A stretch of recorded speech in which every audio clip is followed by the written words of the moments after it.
it's a real pleasure to introduce my colleague Greg Weiss here. So I've known Greg for his whole time here. I helped recruit him. Greg is a fantastic colleague. He comes from a very distinguished pedigree. He earned his bachelor's degree at that institution to the north with 25 endowed chairs, Paul Bartlett at Berkeley, where he worked on research in computational chemistry. He went on to do his PhD at Harvard and earned his PhD in 1997 with Stuart Schreiber in the broad area of chemical biology. He then took an unusual training turn, deliberately going into the private sector for the most expert training possible in the art of phage display. He went to our friends at Genentech, where he studied with Jim Wells and really learned to master this technique and learned to use it to probe biomolecular interactions, basically to tease out the roles of individual residues, individual amino acids in the interactions of proteins. He started his career in 2000 here at UCI. I was fortunate enough to be on the team that helped recruit him here and identify him as the very top faculty member on the market in chemical biology that year. He's cultivated a fantastic research program involving protein engineering, biosensing, diagnostics. He's developed a wonderful new test for prostate cancer that's going to have tremendous impact, and through all sorts of fantastic collaborations has moved in different directions, combining enzymology and electronics, and I think this is what we're going to hear about, some really wonderful work in mechanistic enzymology. So Greg really helped build the effort in chemical biology here. I would say before Greg's coming here in 2000, chemical biology was a little bit of a wasteland. In other words, using the tools of chemistry to probe the frontiers of biological science was very challenging because there wasn't this nucleus of expert faculty and expert students that in turn creates a whole network of expertise. And Greg launched a tremendous program of recruiting top students. He served as a focal point for recruiting faculty beyond himself, and now we have a thriving chemical biology community here, and it's really very much to Greg's credit. Greg has literally written the book on chemical biology along with Professor Dave Van Branken. He has written what I think is the preeminent textbook on the subject, and so students not only here at UCI but also elsewhere are having the privilege of learning from Greg and his training. Greg's interests and his impact go well beyond UCI. He thinks globally. He created the Global Young Academy, which is really fantastic, recognizing that in many other countries, young scientists aren't as fortunate as in the US. So in the US, we're really privileged here because an assistant professor comes into the department and is immediately able to launch a program of research independently from other faculty members, creating an environment that they can really exercise their intellect and create new ideas. And not all countries are this lucky. And so to bring together and help recognize the importance of young scientists, he created a network of young scientists, the Global Young Academy, that he served to lead until he aged out of it at age 40, or I think it was age 40. Anyway, on that note, I will turn the floor over to Greg. Let's give Greg a big warm welcome. Thank you very much, Dave. Wow. What an introduction. What an amazing crowd. I'm taken aback. This is such a generous introduction, James. Thank you. And I'm also enormously honored to be giving this eminent lecture. I come from a department of truly eminent scholars and scientists, and this is a really big deal for me. So thank you very much. So today, I want to talk to you about the machines that power your cells. And I hope you got a chance to see the video as you were entering. That's to remind us that your cells are very busy places. There's a lot going on. There's sort of a constant movement of stuff and activity that's happening. And today I want to get into some of the details and tell you a little bit about this. This is a topic that's fascinated me ever since I was a little kid. I read this book by the great Isaac Asimov back when, well, I guess I must have been about 12 years old or something, and I absolutely loved it. This dream of being shrunk down to nanometer scale and then sailing around the blood vessels of a patient to try to cure medical challenges has always been my dream. It's always been my dream, actually, to be shrunken down to nanometer scale. Now, of course, we're not there yet, but I hope at the end of today, you'll know why this is going to remain science fiction, not just for the foreseeable future, but perhaps forever. So today, what I want to specifically talk about is, we'll give a quick overview. And I want to talk about this weird and wonderful nanometer scale universe and what's happening when we zoom down to the tiny scale of single molecules. It turns out it's absolutely fascinating. And then we'll have a very brief introduction to what it is that the machines inside your cells do. And then I'll show you some new experiments that are taking place in my lab. And I'll show you 3 examples of the types of machines that my laboratory studies. These machines are called enzymes. They catalyze chemical reactions. And they're really remarkable in their abilities to do chemistry. We'll then take a closer look at Lysozyme, because I want to share with you something that very few people on the planet know. It's a discovery that the laboratory just made that I'm really excited about. And we haven't even published it yet. It's still in peer review. It's going through the rigorous and long and protracted challenging process of peer review. But I want to share with you today some new results that I'm particularly excited about. And I think I hope you'll appreciate them as well. I also should tell you that I'm aiming for a general non-science audience. I'm taking this our charge for outreach very seriously. And for all of my distinguished colleagues, when I look out in the audience and I see you all, I really appreciate you coming out. Don't leave. But if you want more details, there are abundant details, and there is very detailed analysis and lots of data to back up what I'm showing you. But today, I'm going to keep things light, and I'll be up here, way up in the stratosphere and looking down on the big picture, and we won't be delving into all of that analysis and data. Okay? But if you want to see that, I'd be delighted to share it with you. We have lots of it. It backs everything that I'm telling you about. Okay, so let's get started. I want to talk to you, just start by reminding you what kind of scale we're talking about. This is an infinitesimally small scale range of lengths. We're going to be talking about objects that are down here in this nanometer scale. And of course, we humans are up here in the meter scale. And as you get down to small organisms, say ants, you're down in this millimeter scale. As you get down to individual cells, like red blood cells and the larger T cells, you're down in, say, the 5 to 20 micron scale. And then over here, we get to transistors. And then we get to individual molecules over here. So this nanometer scale is amazingly tiny. Everything is very, very small. This is a log scale. Okay, so just to give you, this is the compulsory comparison to the human hair. So if we had, say, a human hair running along the front of the stage, okay, so just imagine, not my hair, because I'm not giving any of them up, but someone else's hair running along this stage over here. The kind of little wires that I'm going to show you in a moment, if they were laid down in parallel to that human hair, and let's say my wires were a foot in diameter, then the human hair would start here, and it would keep going for 20 miles before you reach the other side of the hair, okay, in terms of its diameter, its width. Okay, so these are really, really tiny, tiny little things. Okay, and when we get down here, it turns out this is a very interesting universe. That there's all kinds of fascinating things that we see when we start looking at objects in this, with this great magnification. And I just remind you that magnification matters, right? As you start to magnify objects, our perspective on them changes.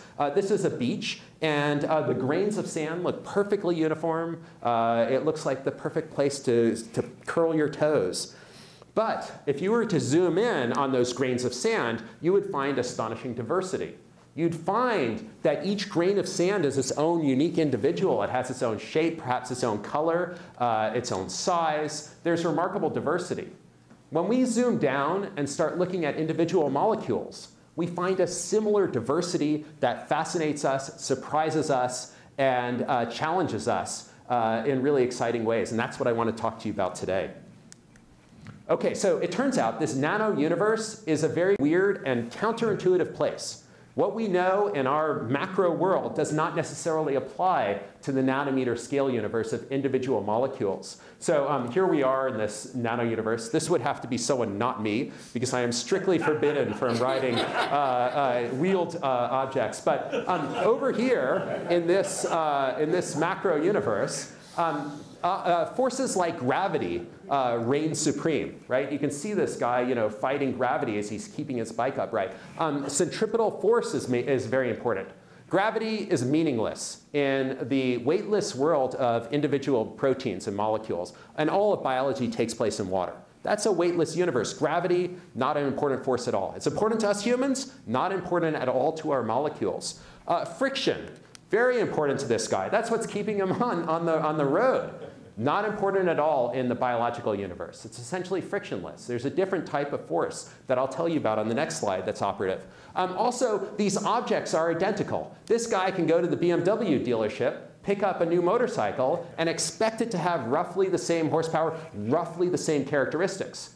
That's not at all what we see when we start looking at individual molecules. We find broad diversity. So this is what I mean when I say this is a weird world. Instead, what we find that there are other forces at work that are non-intuitive and extremely important. So this includes things like quantum effects. Quantum effects are important even in biology. They're spooky and strange and always surprising. I will not be talking about those today. I can have a whole separate lecture about those. Those are endlessly fascinating. But they are important. They do play roles in biology. Quantum effects don't really enter into our macro world. It turns out that molecules are constantly sticking to each other. Non-specific binding becomes a very important force. You throw a molecule against a surface, almost immediately it will stick down there. Clean surfaces do not exist in this universe. All the surfaces are coated with molecules and stuff. In addition to this non-specific binding, molecules also find each other in sort of hand-in-glove specific binding. Also very, very important. And then, as I alluded to on the previous slide, molecules are individuals. They have a certain graininess. They have diversity. They're not all the same. They're constantly different. They have different energies. Even molecules that should be identical, they're not identical. They have different energy levels or different vibrational nodes and things like that. We're going to see today that will factor into how the biology works. And then finally, there is a force that is unfamiliar to us, but it really is an important one, which is the thermal energy that's found in a glass of water at room temperature. That little tiny bit of room temperature energy has the water molecules vibrating around and banging into each other with tremendous forces. This is what drives Brownian motion. Okay, so Brownian motion is really a thermal storm. Molecules in water are being buffeted against tremendous, tremendous forces. If you were shrunk down to nanometer scale, like the fantastic voyage that I showed on the first slide, you'd be experiencing a hurricane that has wind forces of 15,000 miles per hour. Okay, that's obviously enough to tear apart anything that's not held together by covalent bonds, which is what molecules, that's how we define molecules. So it's amazing that the molecules are not ripped apart by these tremendously strong forces. Brownian motion was first described in 1909 by Jean Perrin, the French scientist. And actually, here's some of his data. Here he is tracking individual little particles in water. And you can see the particles are doing sort of a random walk. We could see this in this YouTube video as well. These are nanoparticles in water, and you can see they're jiggling around, they're getting buffeted by this thermal storm. This is really important. This is really what you experience if you're shrunk down to that nanometer scale. And as we're going to see today, your molecules have evolved to take advantage of this force. This force that doesn't mean anything to us up here in this macro scale. It's not something we think about, but it's going to be really important as we zoom down. OK, so I've introduced you to the unusual nanometer scale universe. Let's talk a little bit about the cell's molecular machines. First thing is, your cells are a very crowded place. Even the exterior of the cells is very crowded. This is a surprise to me. Will you guys fall asleep if we go for no lights off? OK. This wonderful picture is a watercolor by David Goodsell, and I'm a huge fan of his artwork, and I'll show a couple of images from him. And this illustrates a neuromuscular synapse. These are two cells talking to each other. The cell up here is a neuron, and it's releasing neurotransmitters into the joint between these two cells. This is called the synapse. And this is really how cells talk to each other, by releasing signals like carrier pigeons that then have to drift across this gap and reach the other cell to trigger some neuromuscular response. But notice that there's no voids here. There's no just water floating around. This whole thing is chock full of molecules that are depicted in these various colors. This is the way cells are. They are really jam-packed with molecules. It's like jelly inside there. The little tiny spaces that are apparently unoccupied in this image, those are filled with water. They're filled with salts. They're filled with other stuff. So there's really no vacuum space that's unavailable. These are very jam-packed areas. The other thing is that inside your cells, you have these little workhorses called proteins that can do things like catalyze reactions that otherwise would be too slow to carry out. So these are the machines that make life possible. And proteins are the ones that carry out the bulk of activities required for life. There are some important roles by other biopolymers, such as RNA, and of course DNA plays an important role. But in terms of catalyzing reactions, of making transformations possible, that's carried out largely by proteins. And as we'll see today, we're going to see 3 examples of proteins doing this workhorse stuff. One example will show them synthesizing new DNA. And then we'll show an example where they're turning on and off the switches inside the cell that determines whether the cell goes cancerous or stays normal. And then last, we'll talk about attacking and destroying bacterial invaders. And here's an example of these machines coordinating and at work with each other. This is the little machine that takes the blueprints of the cell, the DNA, and converts it into a message, which then goes out to synthesize more proteins. This is a fantastically complex process. It doesn't involve just one little machine. It involves dozens of machines that are scurrying around and doing all kinds of complex activities. Today, we're going to keep things simple, and I'm going to show you individual proteins. One other thing, proteins' motions are powered by forces. The familiar force, the one that you learned about in high school, was probably something like ATP. ATP is sometimes referred to as the fuel that powers cells. And indeed, it is an important source of energy for some processes in the cell. Unlike, say, gasoline that you put in your tank of your car, when ATP is consumed, it goes through a very different process. It doesn't go through the same sort of reaction.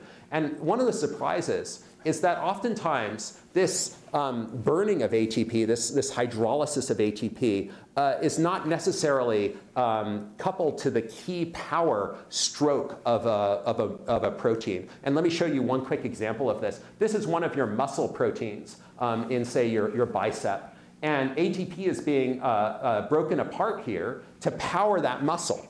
But the power stroke of the muscle is not, in fact, the breaking apart of that bond. So in high school, probably you learned about how this ATP has these 3 high-energy bonds, and each one of them gets broken apart to power things. That's true, but as we start to refine our thinking, we're learning more and more about how that's actually just one step in a more complex cascade. The other thing is that the vast majority of machines inside your cells are not powered by ATP. ATP is kind of the ones that are kind of the special cases. Many of them are powered by other types of bonds being broken. These typically yield a lot less energy. Okay, it'd be like going to your, the gas station, and instead of filling up with high octane gas, maybe you're just putting in the regular. Okay, so a lot less energy is yielded for each one of these bonds that are broken, but it's going to work nonetheless. This is an efficient process. The other force that we don't think about so much is this Brownian motion, the thermal energy that I alluded to on a couple of slides ago. That's going to loom large in a few minutes. Okay? Oh, I should have said this. I didn't. We're now going to get into some more details. We're going to get a little bit more complicated. I want to invite your questions. If you have questions, if you're puzzled by something, don't hesitate to interrupt. And in addition, I'm going to do my best to avoid jargon, and I'm going to avoid complicated descriptions. But sometimes I fail at this. It's a professional hazard. So if I start to lapse and you get confused or lost or something, move your head like this, okay? And then I will know that that's a unique type of movement, and I'll go back and I'll try to describe things a little more carefully, okay? So that's our agreement. So you don't have to feel embarrassed or whatever. Just go like this, and I know that I'll circle back and we'll get a longer description. Okay, everyone ready? Okay. The father of this area of using nanometer scale electronics is the great Richard Feynman, winner of a Nobel Prize in physics. And he issued this clarion call to build devices that are at this nanometer scale in 1959 with this, this classic phrase. He said, there's plenty of room at the bottom. There's plenty of room to build tiny little nanometer scale devices. And today what I'm going to show you is how we're using those types of devices to explore the biological world that I showed you on the previous slides. Okay, so what happens is, as you start building devices that are incredibly small, you get some very unusual properties that are extremely powerful.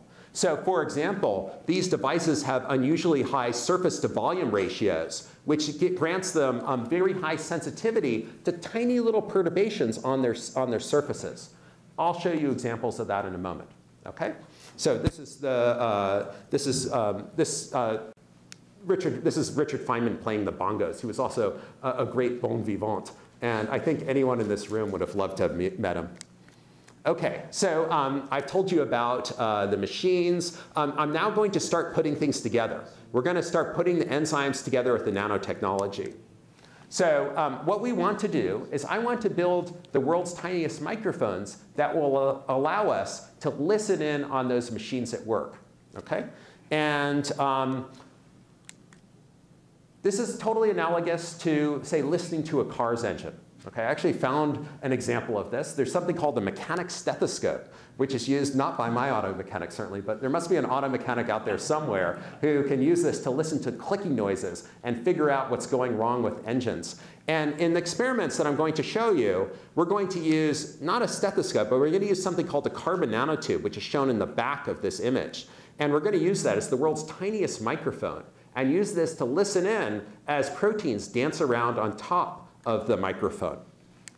Okay, so here's the microphone over here. And what we want to do is learn how things work. And then later, we're going to use this to diagnose problems. So the microphones are made out of carbon nanotubes. And all of the experiments that I'm going to show you are done in collaboration with a really talented physicist named Phil Collins. Okay? So Phil's laboratory worked out ways of building microphones based on carbon nanotubes. And what his laboratory figured out was that you can start with, say, a silicon wafer. This is about 4 inches or so in diameter. And then you can use the same photolithography techniques that are used to build things like my cell phone or the laptop. Use those same techniques to place on top of this wafer devices that look like this. And then as you zoom down, you get down to wires that are not connecting. These are called electrodes. They're interdigitated. They don't touch each other. Somewhere out here, we sprinkle an iron molybdenum catalyst that catalyzes growth of these single-walled carbon nanotubes, shown here in this false color red. Okay, so this is done by Phil's students. And it's done actually in this very building. You can go across the hall and you could see rooms that are called clean rooms. These are rooms that are exceptionally devoid of dust and dandruff and little bits of hair. And the reason is the devices we're making are so small that if little bits of dandruff dropped off of these guys, they might destroy the whole device. The little dandruff particle would be so much larger than the little devices that we're talking about. Okay? So, so this is Phil's laboratory. That's one of the experiments that they're doing. In addition, my laboratory makes the proteins. Okay, so we have this collaboration where my lab makes the proteins, his lab makes the devices, and then we bring them together. To make the proteins, we basically borrow from ancient brewing technology. The same technology that's used to brew beer is more or less what we do on a daily basis. This works really well. You turn bacteria or yeast into little factories that spit out large amounts of your protein, and then we purify this protein. So we use biotechnology to produce the cell's machines in very large quantities. So even though all of the experiments that I'm talking to you about involve only one molecule, it turns out that you can't just isolate and characterize one molecule. It's impossible. That one molecule, disappears, and we don't have the analytical tools necessary to do that. So instead, we make a whole bunch of them, get them about as pure as is capable with state-of-the-art technologies, and then go into the next series of experiments. Okay, so in these next series of experiments, we're then going to attach individual proteins to these carbon nanotubes, which have been turned into sensitive microphones. Okay, and I'm showing you this image because it illustrates that we can attach one protein reliably to these carbon nanotubes. This is an image taken using a technique called electron microscopy.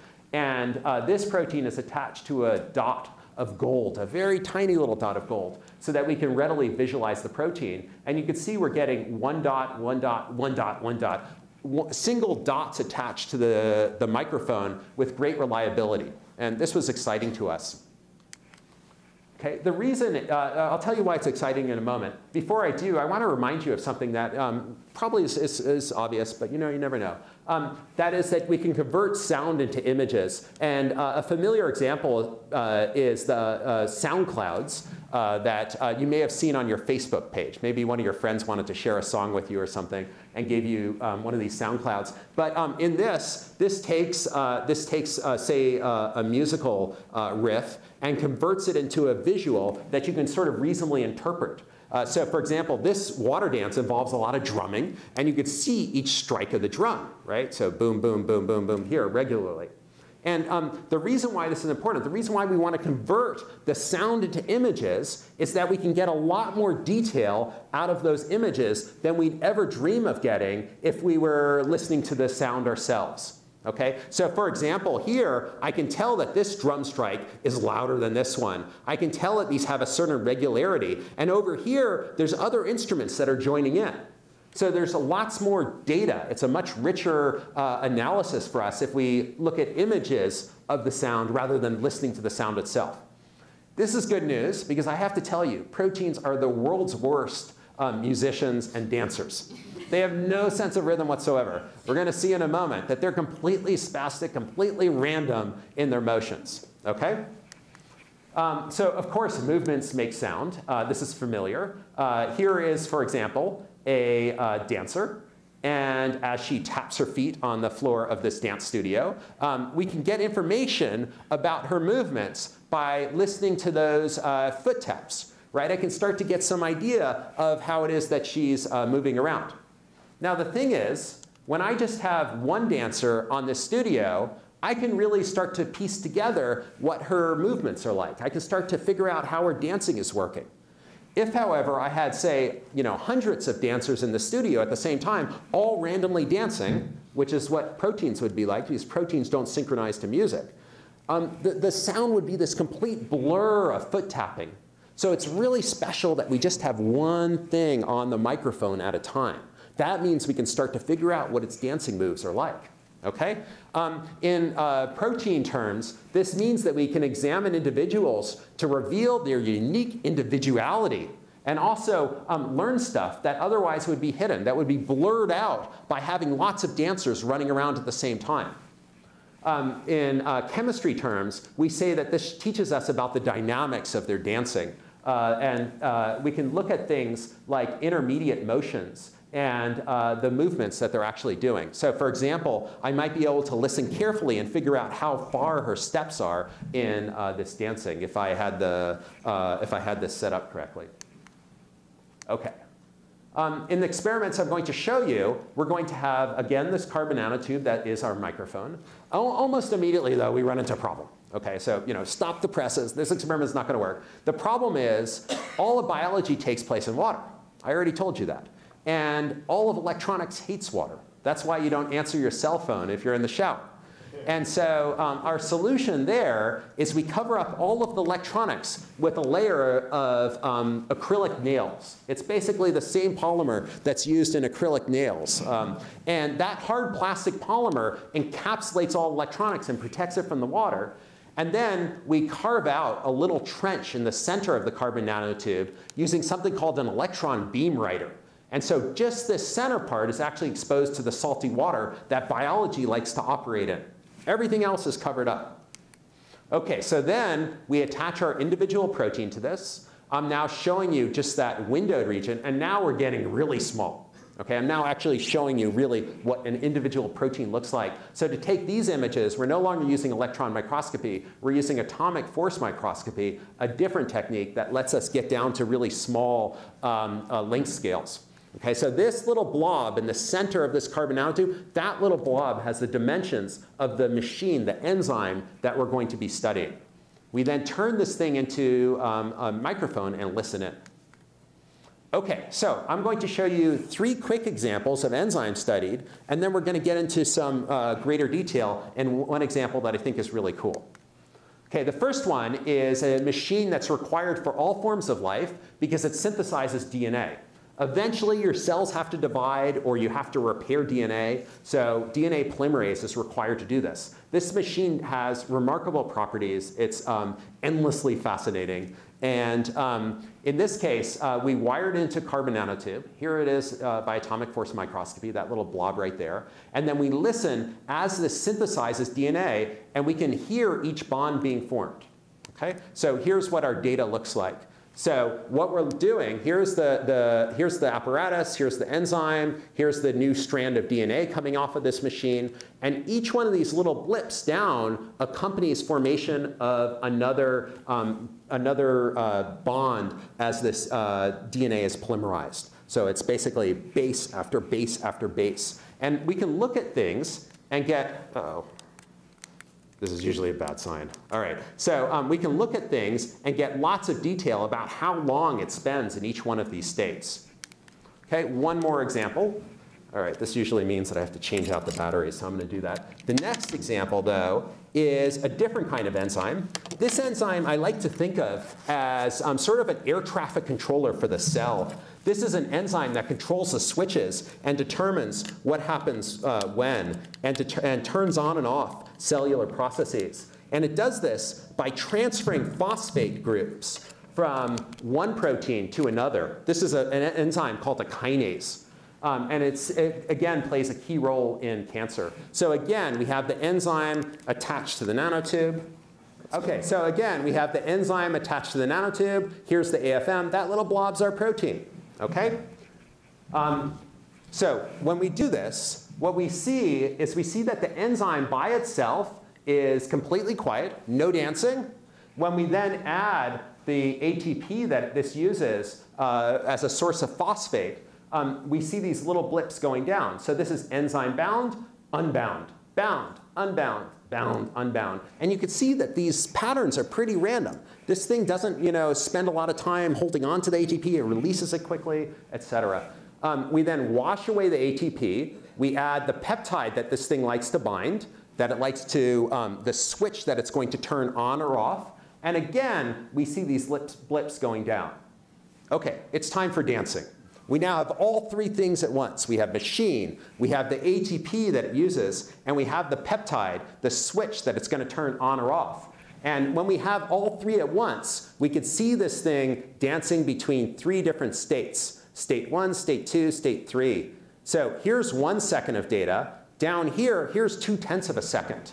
And what's happening is this enzyme is going between an open state with its mouth hanging open, and then it binds either ATP or the peptide, and then it catalyzes the reaction, turning on the switch and turning on the cell's growth process. So in short, this is kind of like a waltz. Okay? So here it is going 1, 2, 3, 1, 2, 3. But then notice that it gets stuck right about there. This is the world's worst dancer. Okay? And I'm glad that I found someone who dances worse than myself because my wife can attest that it's good that I'm not actually doing this dancing for you. In any case, notice that it's getting stuck over here. It's basically switching gears, and instead of dancing the nice waltz, instead it's switching to like a samba or something like that and going 1, 2, 1, 2, 1, 2, and trying to decide, go forward or backwards. Okay. So this is really a characteristic of a machine that's imperfect. This is a machine that evolved to be highly regulated by the cell. You don't want the perfect catalyst running around the cell and turning on things randomly. Really, you want something that's very readily controlled and tightly regulated.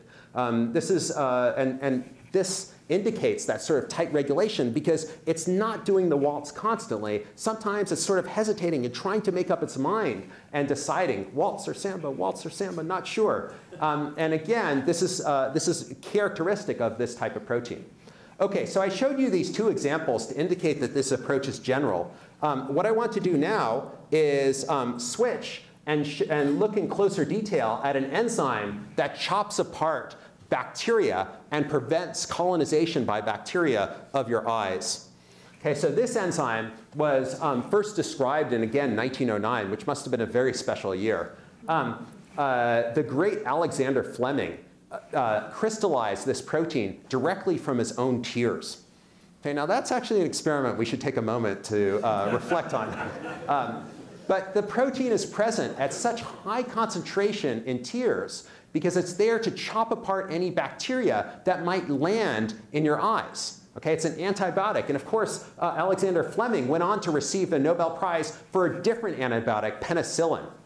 Okay, so this protein shown here, this is the picture that we use to describe proteins, has a very large domain up here which reaches down to reach this lower domain. This is a big motion. And in fact, actually, the whole protein acts like a Pac-Man that moves backwards and forwards. And we'll look at this in greater detail. In the experiments I'm going to show you, we engineered a special version of this protein. In blue has a sticky foot at its base. And that's where we're going to attach it to the microphone. OK, so here's what this looks like. This is the enzyme all by its lonesome self. Nothing's happening, no dancing. We add the substrate right here, and boom, it starts turning on. And notice that the current goes up. This is analogous to current flowing through speaker wire. So it gets noisier as it starts dancing. Makes sense. And in here, we can get lots and lots of detail about the motions that the enzyme is doing. Okay, so if we zoom in on this, we're going to learn all kinds of things. Okay, so before I get too far into this, I want to show you some controls. So remember, we're not actually visually seeing this. Instead, we're inferring the motions by listening to the noise. So control experiments are crucial to prove that it's doing what I'm telling you it's doing. Okay, so let me show you a couple of controls, and we have lots more that are backing this. In this control over here, this is the food that the enzyme likes to chew on. So this enzyme, Lysozyme, chews on the cell walls of bacteria, and we isolate little bits of those cell walls and feed it to the enzyme.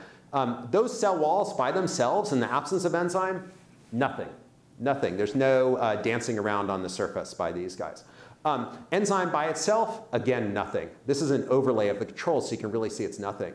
When we add the cell wall fragments together with the enzyme, there are these pulses going up in the current.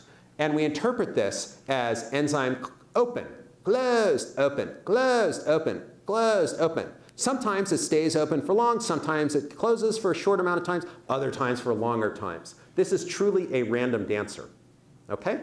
Now, one other thing about this enzyme, I should tell you that we compared our results with other experimental results, and they match in terms of timing and variability, et cetera. The other thing we noticed, and this was something that had already been known, is that this enzyme has two speeds. It's sort of like a two-speed car.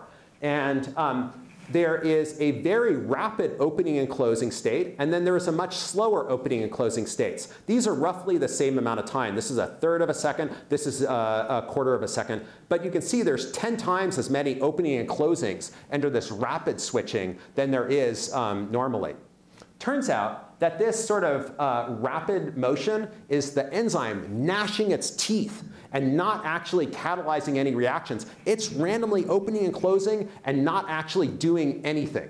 Okay? It's just random, non-productive movement. And I'll tell you what that random non-productive movement is in a moment. This is the motion that the enzyme uses when it's actually chewing and making progress going across the surface of the bacteria. Okay, so I said this before, but our experiments are compared then with other experiments. And in short, everything that was known previously we saw as well, but we also learned new things. Okay, and this is the fun part of being a scientist. This is what I'm going to share with you today. Okay, before I get to the new stuff, though, I want to tell you about a couple of things that we saw. We've already published these, so they're no longer new. But at the time, this was a breakthrough for us. One thing that we saw is that this enzyme grabs on to the little cell wall fragments and does not let go. It takes bite after bite after bite. It's sort of like a bulldog. It grabs on and then just keeps going across the top of the cell. Okay? So it has these two states, again, the rapid chatter state and then the processing state where it's actually chewing. When we compared two different foods, so we fed the enzyme two possible foods. Either a linear food over here that was chemically synthesized by Larry Blazek and coworkers, or a cross-linked food. This is actually what the cell walls actually look like. We saw a big difference in that non-productive state. Okay, so in short, you can see that this guy is spending a lot more time kind of gnashing its teeth. So the gnashing its teeth is a strategy that the enzyme uses to get past the cross-links that hold together the cell wall. The cell wall is sort of like a net. It looks like this, and that net is held together by crosslinks. And this gnashing non-productive state is going to be interesting to us in a moment. Okay? Everyone still with me so far? Okay. So back in January, so at the beginning of this year, the laboratory made a really important and significant step forward. This was done in Phil's laboratory by a graduate student named Max Akhtarov. And I apologize, I'm not doing justice to all of the work that Max did. But these next experiments required literally years of effort to set us up. Okay? And it involves stuff like working out all of the electronics and avoiding parasitic capacitance and things like that. But long story short, what Max did was he installed much faster amplifiers in our experimental apparatus. By the way, this is what the experiment actually looks like when it's on the lab bench.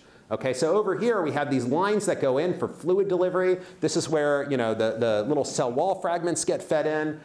We have little pumps over here that are feeding all of this. And then over here in the very center, there's the little chip that I showed you earlier. In the very center of that, there would be the single molecule, the single enzyme attached to its microphone. Okay, but the important thing that Max did is that he sped up the resolution, the time resolution of our experiments into a regime that's otherwise not explored. Okay, so we're down here in this single-digit microsecond regime of protein motions, which is really exciting. This meant that for the first time, we can start watching enzymes open and close. Okay, and I should tell you, single molecule protein experiments have not been able to see that previously. So we started looking at opening and closing. Here's 3 examples of closing events. Here's 3 examples of the enzyme going between a state of closed and then to open. And what we saw was a vast diversity. So in the same way that the enzyme is a random dancer, speeding up, slowing down, it's also a random mover in terms of how fast it opens and closes. Furthermore, it doesn't seem to have a memory. If it closes quickly, it will open maybe fast, maybe quickly, but it doesn't seem to care. There's no memory of if it starts running at one speed, it stays in that speed for a long time. No, this thing is totally random. The other thing that we noticed is that 10% of the time, there was this intermediate state between open and closed. And we saw this both for closing and for opening, roughly 10% of the time. Now, this is when things started to get weird. And this is what I want to share with you today, because this really took me a summer to figure out. We found a lot of coincidences when we started looking closely at our data. I asked Max, what is the speed of opening and what is the speed of closing? And he looked at me and said, it's 37. And I said, oh, that's fine. 37 for opening or 37 for closing? Both. They're both roughly 37 microseconds. It takes about 37 microseconds to close, 37 microseconds to open. That seems very weird, right? Because if I'm eating an apple, it's going to take me a little longer to bite into the apple than it is to, just open and close my mouth. Okay? And we saw this 37 microseconds for both catalytic states, where it's actually doing chewing, and also for non-productive states. Furthermore, we saw essentially identical distributions of opening and closing times. That's a histogram shown down here. You can see these lines are overlapping each other. This is actually for closing states, and I'm comparing catalysis and non-productive. Again, these two are the same. Also very suspicious. And then finally, you remember I said there were 10% intermediates? Well, we see that regardless of if the enzyme is eating or just gnashing its teeth. Both times there is this weird coincidence. And that's just too many coincidences to possibly not have an explanation.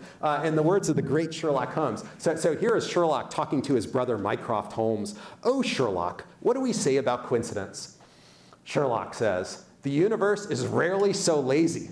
Right? And then this was better stated by one of my favorite actresses. I don't believe in coincidences, says Juliette Binoche.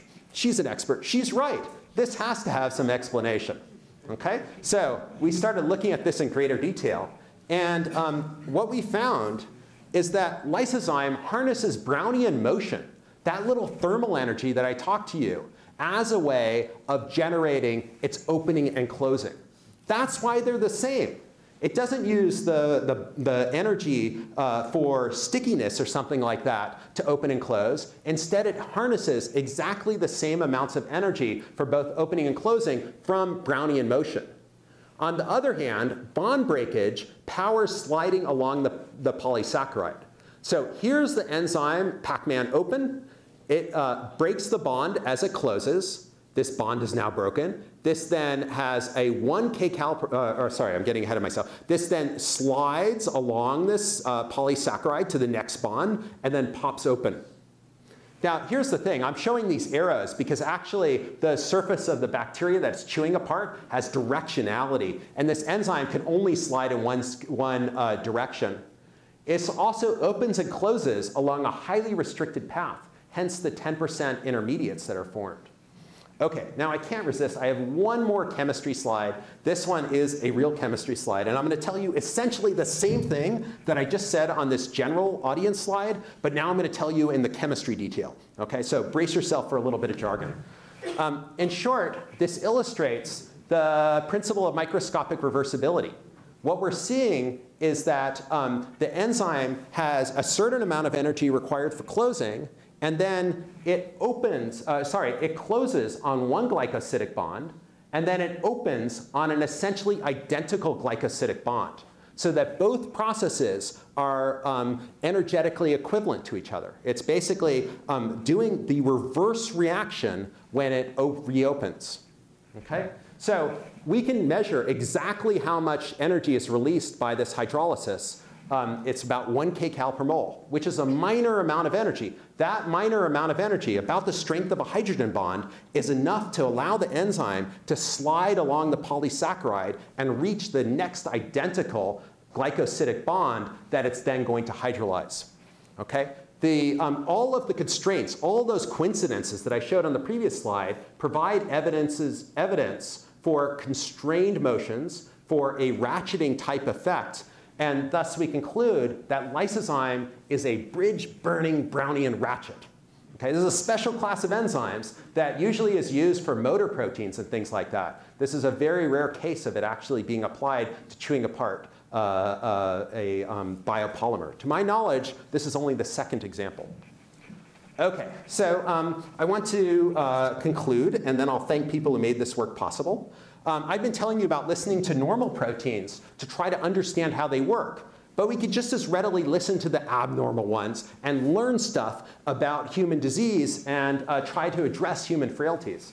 For example, we want to understand what happens in cancer-associated mutations and compare those against normal proteins for something like protein kinase A, the air traffic controller that I showed earlier today. This is an ongoing experiment going on in the laboratory right now. In addition, proteins also solve problems for humans. They're used routinely. It's something like a $50 billion a year industry for producing proteins. And this gives us a new opportunity to start to tinker with these proteins and understand at the level of atoms and bonds how they're working. And so we want to develop better proteins using an iterative process of listening to them, tinker with them, listen again, et cetera. So in the future, we're moving towards these types of experiments over here, but we're also going to be moving towards more complicated processes. Earlier, I showed you, for example, the much more complex process when DNA is transcribed into RNA, and that involved large numbers of components. We're setting up for those sort of multi-component processes right now, and I'm very excited about running those types of experiments involving, for example, inhibitors, mutations, steric crowding, et cetera. So I think the future is going to be really neat. All right, I need to thank important people who made all this work possible. Foremost, I'm very, very fortunate to have started a collaboration with Phil Collins greater than 10 years ago. We've been collaborating ever since. He's an amazingly rigorous and deep-thinking physicist, and it's been my good fortune to collaborate with him all these years. His laboratory is shown here. This is actually Phil over here in the center in red. The people who did the experiments that I talked to you about today were Max Oktarov, shown here. He did all of those high-speed measurements that I showed you. The protein kinase A, the air traffic controller protein, was done by Patrick Sims. And then Yanqi Choi played a seminal role in kicking off this project several years ago when he started figuring out how to get proteins reliably attached to the nanotube and take measurements from them. He did a lot of the work with DNA polymerase that I showed, and also a lot of the Lysozyme experiments, essentially all of Lysozyme except for the ones that I credited to Max. In my laboratory, I'm really fortunate to work with a very talented team of truly outstanding students. They make me run to work every day, and I love working with them. So I particularly want to thank the team that worked on the experiments that I showed you today. Miriam Iftikhar works with the air traffic controller kinase. Caitlin Puglisi works on DNA polymerase, a protein that I mentioned, the one that synthesizes DNA. These experiments are also joined by research scientist Dr. Sudipta Majumdar, who just joined the laboratory. Former members of the lab who made this work possible include John Coronius, Isa Moody, Tivoli Olson, who laid the groundwork for what I showed and were in many of the publications that I alluded to. In addition, I want to thank all of you, the taxpayers who made this work possible. I very truly work for you, and I'm really grateful for that support. It makes this work possible, and without it, none of this would have been possible. So it's a real privilege for me to tell you what I'm doing with your money. I'm particularly grateful to the National Science Foundation, which started the earliest funding of this work. This was then followed by support by the National Cancer Institute, and then more recently, the National Institute of General Medical Sciences. So thank you very much to everyone. I really appreciate this opportunity to talk to you. Thanks.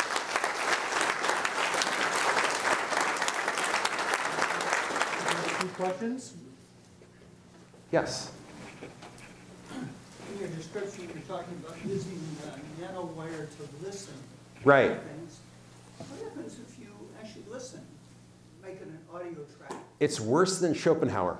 I mean, it's really, there's no rhythm, there's nothing. And it's worse, it's even hitting just one note or one very close other note. It's just like random bonging by a chimpanzee or something. It's the worst. So I've actually tried it. It's just not, it's the least interesting sound I've ever heard. So, yeah, Ken. So following up on that, you use noise ambiguously a little. I'm really glad so you asked. there's good noise and bad noise. Yes. How do you distinguish the two? Okay, so Ken's question is a perceptive one. The carbon nanotubes are very, very sensitive to tiny little perturbations in their environment. And we're fortunate that the signal of our protein moving is a larger signal-to-noise ratio than just those little tiny things that are constantly happening with carbon nanotubes as they respond to small little changes in the environment.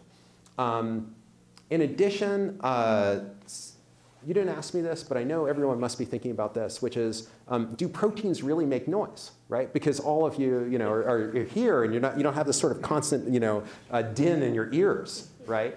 Okay, so actually what we're listening to is we're listening to charged residues on the surface of the protein that are in motion.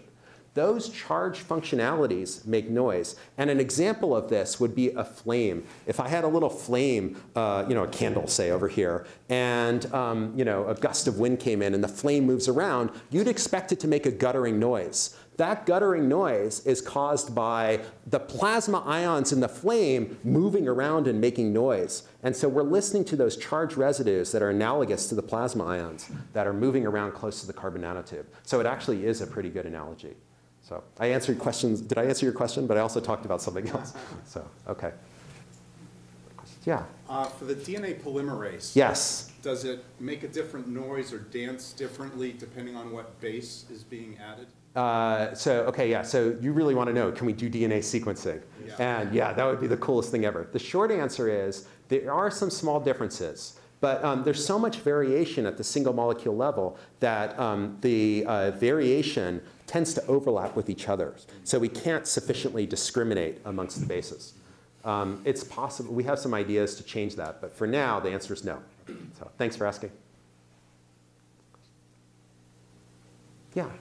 You mentioned the 37 microseconds. Yes. Knowing what you know now, could you derive that from first principles? I could if I talked to one of my distinguished colleagues over here who could model something like that, which would be really interesting. So thanks for asking. And thought I saw a question back here. Oh, the question was, could you derive that 37 microseconds from first principle? And I think the answer is yes. I couldn't do it, but I think one of my colleagues could. So, yeah. Since the motions are so random, how does the protein have such good control? OK, so Ev's question is a really good one. Ev is asking, this thing is in this 15,000 mile an hour hurricane, the equivalent of a hurricane, coming in all directions. How does it actually harness those into just one set of motions? This is really the beauty of evolution. The enzyme evolved to harness Brownian motion. It evolved a joint, a hinge really, that only allows motion in that direction. And the motion is in a very constrained pathway. So all of the motion requires a whole set of hydrogen bonds. And everything, all the side chains have to be lined up in order for the enzyme to open and close. So it's really a remarkable thing. Yeah, Bill? Have you thought about using this in a non-biological system? We have. It'd be a little simpler. Yes. Yeah, so I have a postdoc arriving. An olefin polymerization. Could you watch that and get information about it, but also information about your technique? Yeah. OK, so Bill's question is, could you use this for a non-protein catalyst? And I have a postdoc arriving in February whose plan is to do exactly that, and I can't wait to do it. So great question. Jenny? Oh, I love that question. OK, so Jenny's question is, could you, say, put AC current in the nanotube to drive the protein to go faster and slower, like a marionette, where you're actually controlling it? So we've tried that. And so far, it hasn't quite worked. But we're not giving up yet. That would be really cool. So, and I think it's reasonable. So, Sam? Because you were saying that the protein has a very specific motion. Yeah. It does this chemistry. So if you were to attach the protein in a different part of the, that blue sticky stuff that you yes. If you put that in a different spot, would it affect how it does the chemistry? Absolutely. So Sam's question is really good. What he's asking is, does it matter where you attach to the enzyme? And the answer is yes. When we so we typically start our experiments by designing and synthesizing 5 different attachment sites. And we look for ones that have relatively simple data interpretation. Because sometimes we attach to other spots on the protein that have additional motions, say loops that are flipping around at a faster rate than simply enzyme opening and closing. And when we see those really complicated motions, it's very hard for us to deconvolute the data. So we simply move on to a different attachment site. But it's a great question. It makes sense. Yeah? Do you believe you can apply a particular resonant frequency to induce a certain conformation in the protein? Okay, so the question is a little bit like Jenny Yang's question. Can we drive the protein into specific conformations that are perhaps not biologically relevant, or get it to dance to our own tunes and not let it do random dancing? I think we could, but we haven't gotten it to work yet, so it's possible. We're just not there yet. So. All right, well, I really want to thank everyone again. I'll hand things back to... So, pretty fabulous.